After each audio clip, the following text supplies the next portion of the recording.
જ્યારે સીતાજીનું હરણ કરીને જાતો હતો અને સચરાચર જગતમાંથી જ્યારે કોઈ બચાવવા માટે તૈયાર નહોતું થતું અને એ વખતે માં ભગવતી જાનકીજી છે એ આ વામંડળની આલીવા બધાને પ્રાર્થના કરીને કહેતી હતી કે મારી આબરૂ જાય છે, આ રાવણ છે એ મને મારું હરણ કરીને લઈ જાય છે અને લંકામાં લઈ જશે, પછી મને કોઈ ગોતી નહીં શકે, મારો રામ ગોતવા માટે કદાચ આવે તો એને કહેજો કે આ લંકાનો અધિપતિ લંકેશ ત્રણ લોકનો વિજેતા રાવણ છે મારું હરણ કરીને લઈ જાય છે। વાતનો મુદ્દો મારે તમને હવે એ કહેવો છે,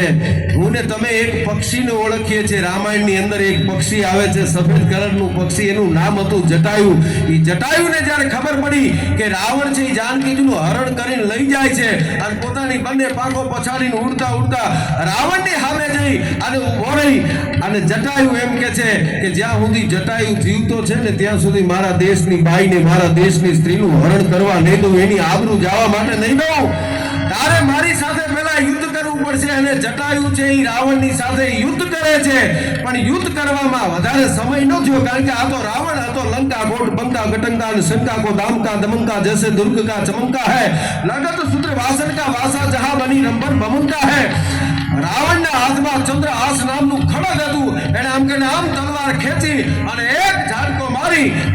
અને જટાયુની પાંખ કાપી નાખી, લોહી લુહાણ થઈને જટાયુ પડી ગયો અને મરતા મરતા રામ રામ રામ રામ રામ કરતા કરતા પ્રાણ પંખેરું ઉડી ગયા। જ્યાં સુધી રામ આવ્યા નહીં ને ત્યાં સુધી એને પ્રાણ પંખેરું છોડ્યા નહીં, પ્રાણ એને જીવ છે જવા ન દીધો।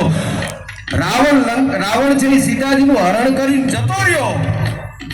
પણ મૃત હાલતમાં અહીંયા મરેલાની સ્થિતિમાં જટાયુ પડ્યો હતો અને રામે આવીને જોયું, લોહી લુહાણ જટાયુ હતો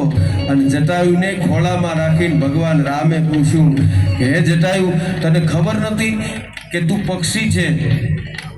તારી સામે ત્રિલોક વિજેતા રાવણ છે, તને ખબર નથી આ રાવણ છે એની પાસે અદ્ભુત તાકાત છે, એ શક્તિશાળી માણસ છે, ત્રિલોક વિજેતા માણસ છે, એની સામે તું યુદ્ધમાં લડી નહીં શકે અને યુદ્ધમાં લડે તોય તું જીતી નહીં શકે અને તારો વધ થઈ જશે, એની તને ખબર નથી।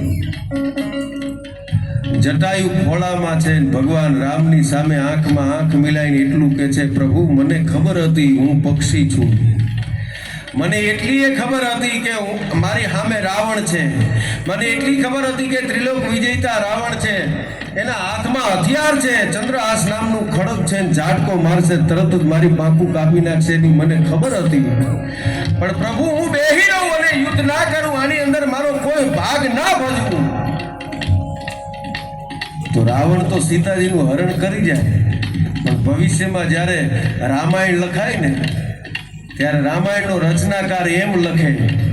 કે સીતાજીનું હરણ કરી ગયો રાવણ,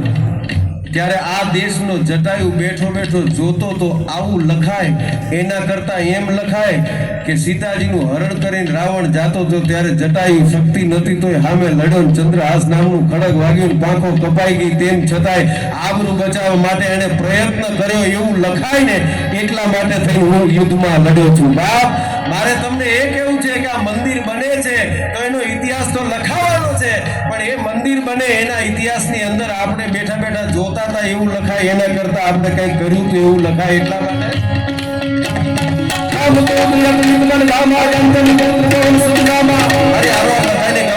હનુમાન ચાલીસા પછી મારે તમને બધા લોકગીતો ને બધું સંભળાવવું છે, આ સરસ બાજુ જવું છે, પણ હનુમાન ચાલીસાની 2-3 લીટીઓ આપણે બધા ભેગા થઈને